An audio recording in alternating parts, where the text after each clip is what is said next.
Heyo, welcome to another video. I recently went through one of my old sketchbooks and this was the first thing in it. So let's talk about this. My mom loved her laminators and this is a product of the time. So this is an old piece from like 2015. I'm glad I dated it because I don't even remember drawing this. It says 21st of the 10th 2015 and the 10th of the 11th of 2015. So I guess it was spread over 2 days and I'm guessing it took around 7 to 8 hours, but I'm not sure. Could have taken more, could have taken less. I don't remember drawing it, so anyways, I've been itching to redraw something recently and going through my old sketchbook and finding this, I was like, this is the perfect time. This is the perfect one to redraw. There is so much going on in that picture and we'll get into it. Just wait. There's also another one that I made in 2014, I think, that I want to redraw. I am considering making a old sketchbook tour, so keep an eye out if you're interested. So let's analyze this beautiful image and see what little me cooked up. Okay, so one thing I do remember is that I wanted the characters to be cool, so they needed really cool names. And guess what? This drawing, it comes with a blurb. I don't think any of my other drawings have this much detail in them, so I'm really glad that I chose this one. Oh my god. Let's see what little me wrote. Alright, this is crazy. Okay. Louise Blanchard, Vera Griffin, and Strix Blaze have been named the champions of Zelda. Wow, okay. A tournament for the best hunters. The trio are not proud, for they have killed countless things, all with different and innocent lives. The royal family, however, thought it was absurd. Why didn't they enjoy that? Hadn't they had fun? They'd gotten rid of all the vile creatures which polluted the kingdom. Why be so glum? The trio weren't too joyful for one of the prophecies they'd heard either. What did it mean? Why were their family names in it? What did a single rose will either shed light or darkness mean? Yeah, girl, what did it mean? Like, oh my god. Okay, first of all, in this universe, there's a monarchy and they're racist. Wow. But the main characters, they're really cool because they feel bad for killing these oppressed races. Wow.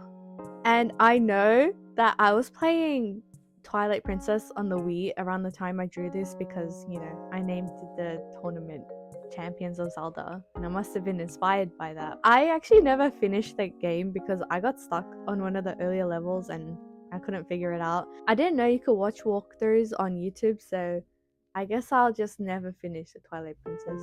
Sorry, Zelda. I guess Link will be a wolf forever. So anyway, I guess these main characters are in a prophecy and what does a single rose will shed light or darkness mean? Like what? I'm so curious like what little me was hinting at because I currently have no idea. But knowing me, I probably just wrote that to be cool and then I thought I'd figure out the plot points later. So it probably means nothing, but I don't know. It's pretty cool. This is just cool vibes. Everything in this drawing is really epic and cool. Even the names. So there's 3 main characters. There's the guy with the sword.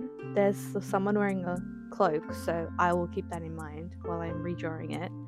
And also there's a pretty girl, so that's good. I guess the Louise Blanchard girl will be on the left because I named it first, so either left to right, or maybe the cloaked one can be Vera Griffin because like Vera is more of a mysterious name and the one on the right looks more like a Louise anyway. So I guess that leaves the guy to be Strix Blaze. But then why is the guy called Strix Blaze when the cloaked one is the one with fire powers? Like, I don't know. I guess we'll never know.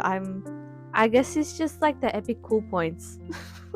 So clearly they're in a dark forest with, puddles and mushrooms decorating the grass. There are monsters with like red eyes in the background, the classic cartoon trope where they're in a scary forest and there's like scary eyeballs watching them. So I'm going to have to keep that in mind while I'm redrawing this, and hopefully I can figure out a way to put these like eyeballs in there without it looking out of place. Yeah.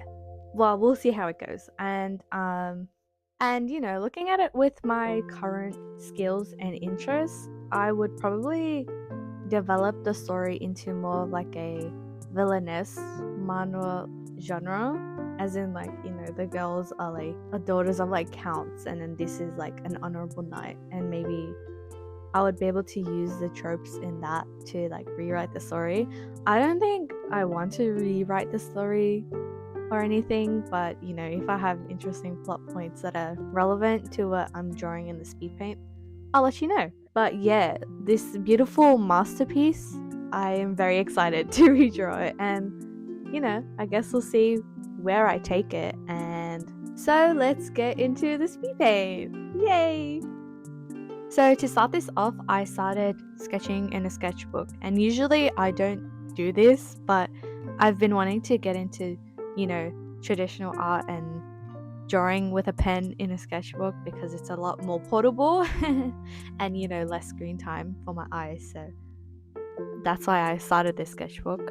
So I started off with a sketch of the original art because I wanted to get something on the page quickly, so then I didn't have to feel scared of the blank page. And I started with writing some important notes that I noticed, from the blurb. And there are characters as Louise, who's female, I think, Vera, who's female, I think, and Strix, who's the male, the sword guy. I put some dot points, they're in a tournament called Zelda. The trio are ashamed of being champions because they killed innocent people. The royal family are racist? Question mark. And they love this tournament. And the trio are a part of the prophecy, which, I wrote down here. And then I just started, sketching things out. Like, what if the main guy, Strix, I guess his name is, what if he was like killing someone? Doing some action poses, and like, the girls are in the back doing their own thing. So maybe like there would be like a blood arc, I was thinking, like to make it have a little bit of action in there. And then I was thinking maybe the hooded girl, what's her name, Vera? I was thinking that maybe she's like, she did a burial and she was like praying over it, or and then the other girl is like picking flowers for the burial maybe. And then I did some like, oh, what would the guy look like would he be sad? And then here I was like looking up pictures of armor and trying to draw it, and in the end I don't think I ended up drawing armor, so it's fine. And then here I was trying a bunch of stuff. So this is like a quick study on like foreground, middle ground, background, negative and positive space. And I just drew these three like little dots to show the scale. Here's like a blood arc. I remember reading this manhwa that had this like emo moment where a knight had like killed someone and then the blood went onto the flowers, and I really liked that idea, but I couldn't manage to fit it into this picture, so I didn't end up including that. And then here's one with like a close-up of the girls picking up flowers. So here I thought maybe like to get that like actions part of Strix like killing someone, I thought maybe like the other person could be lying against the tree trunk, and then he just like delivers the killing blow, and then you can see the blood that comes out. And here Vera would be like doing her prayer thing. And then I was thinking maybe I could change Louise into being an archer, and then having like a bow and then the arrow like sticking out of someone, and that would add a little bit more action. And then here was just like another simple tree placement idea. Here I tried something like different. I was like, what if these characters are on a bridge instead? It might be a little bit hard to see, but there's like a bridge here, and then like underneath is like a river, and then these are just like banks. I recently bought these paint markers from Kmart, and they're actually, honestly, they're pretty good. So I have been using them in the sketchbook. And then I tried a little like color thing where I use purple as like the main dark color because I don't have a darker green than this. And I was thinking like maybe the foreground would be dark, but the midground would be like really bright, and then it goes back into darkness. And then here I did a few like different things, pretty much just to like fill up the space now. So here's like Strix killing someone, and then here's Vera's just standing with a dead person, and then here's Louise with probably someone who's down there. And here, yeah, I just drew some trees and some flowers because I was looking up pictures of like how to make grassland look more interesting. And I was looking at pictures like how other people have done it in manga, and yeah, I was thinking that I should do it like this. And that's pretty much what I did. So in the digital version, I went back, I took a photo of this image, and then I pretty much worked on my sketch from there. Alright, voiceover time for the rest of this. This piece took so long because of a few things. I spent a while in the sketch phase because I got too detail oriented too quickly. I spent ages working on character posing that I didn't end up using. I also had an idea to change Louise's profession into an archer so I could have an arrow like sticking out of a victim. It would also make posing more dynamic and interesting to look at. But in the end, I did change Louise into like a cleric or something similar, so she would be using like holy powers when praying for the team's enemies. And that's why she ends up in a praying pose. I did like the idea of having Vera looking at a person sleeping with the fishies. So I kept that all the way through.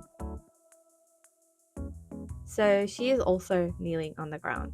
With the girls closer to the ground, Strix, so the guy, attracts more attention.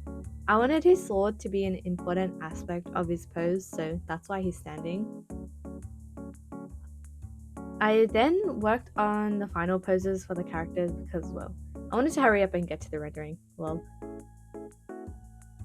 I tried different compositions for the next thumbnails too, but I ended up mostly sticking to the original sketch I did in the sketchbook.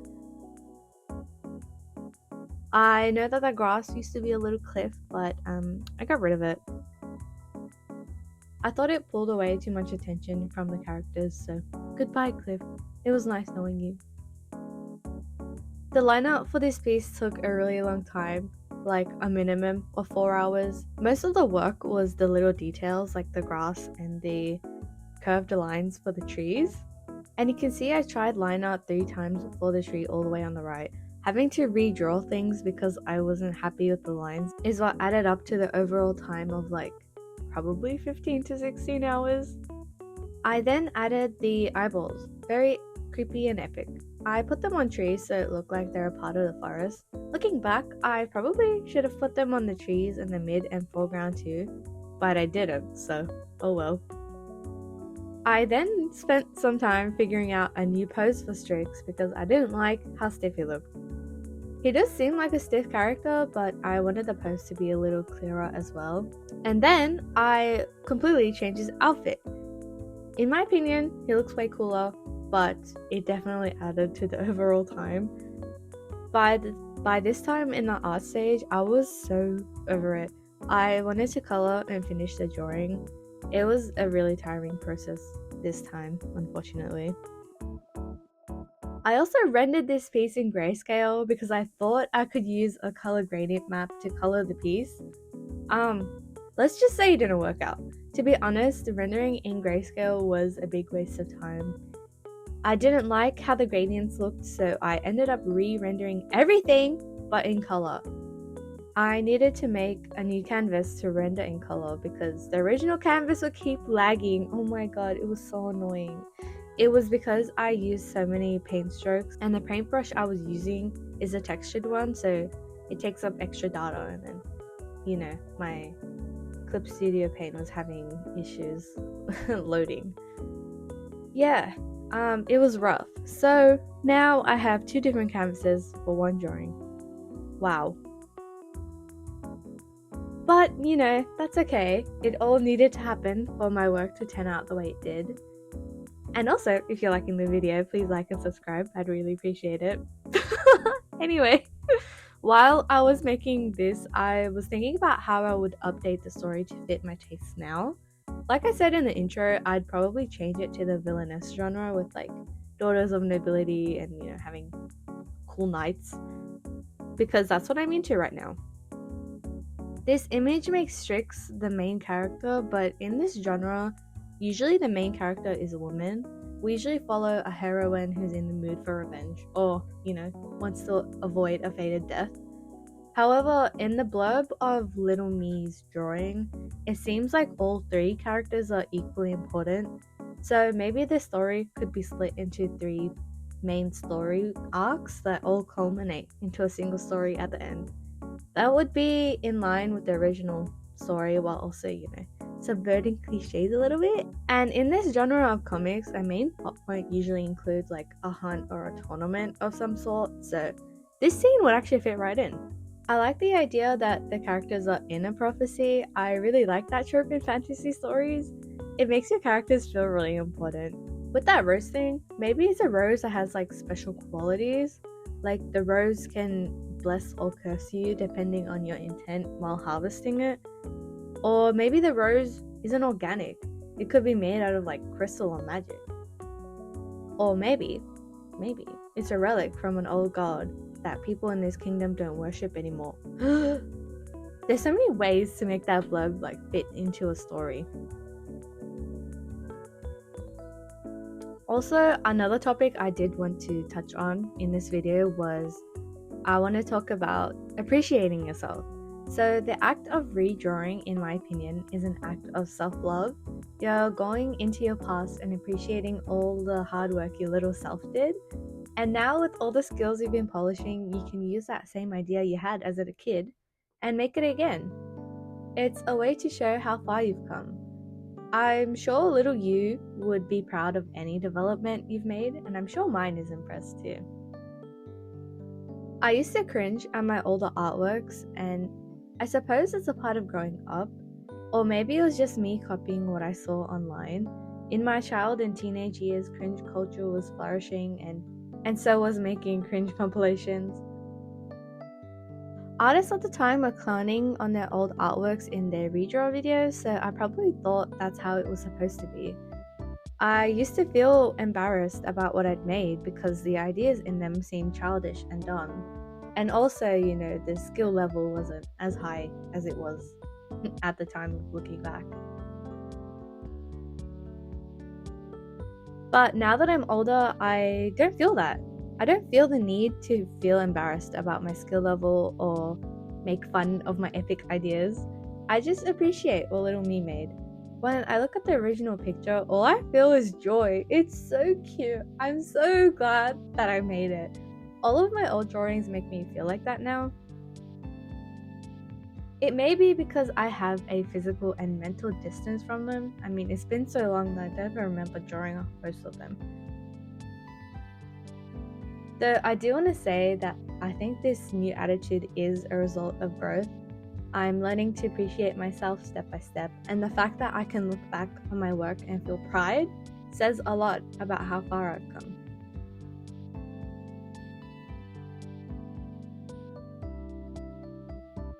I'd also like to say that your attitude when taking the time to redraw something is really important. Well, I mean, if you want to redraw an artwork. It took me years of growth to realize this, but when looking back at your old artwork, please don't just criticize it. Don't think that it's bad, ugly, cringe, and something to feel shame about. This artwork and everything you've ever made has led you to the place you are now. Now is a great time to practice some self-love and appreciate how far you've come. You know, it may take you some time to realize this yourself, so be patient with yourself. Don't criticize yourself too hard. It feels better to be friends than enemies, right? I'm still in the process of minimizing self-critique, but I'm sure I'll get there in time, and I'm sure you will too.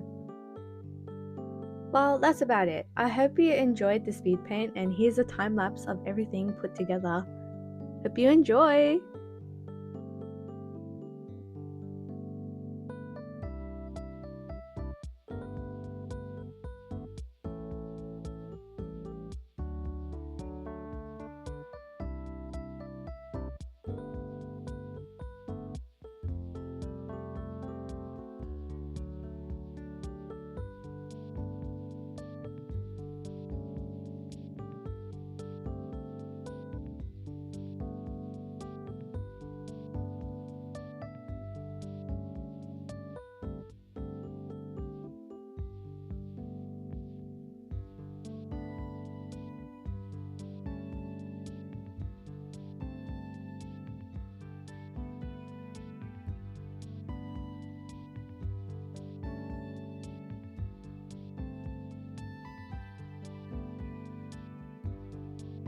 Thank you for watching this video. I know that it's on the longer side, so I do appreciate you for getting all the way to the end. If you have any suggestions on what the story could become, I might make it into like a mini series so I could practice my writing, because you know I have been neglecting my comic story just because I've been feeling a bit insecure about the quality of my writing. So maybe I can practice with my little Vera and Streaks and and Louise characters. That's so crazy. They have crazy names. And like I said throughout the video, this is about appreciating myself and my journey, and you know how far I really have come. And you know, the best person to compare yourself to is your past. So I'm really proud that I made this drawing when I was younger. It has, you know, it's inspiration for me now, and I'm really proud that I did it because it did lead me to where I am today, and that's good. This whole video is about appreciating yourself, and I think I did that today. Yay! I hope you enjoyed the video. I wish you the best, and I'll see you in another one. See ya!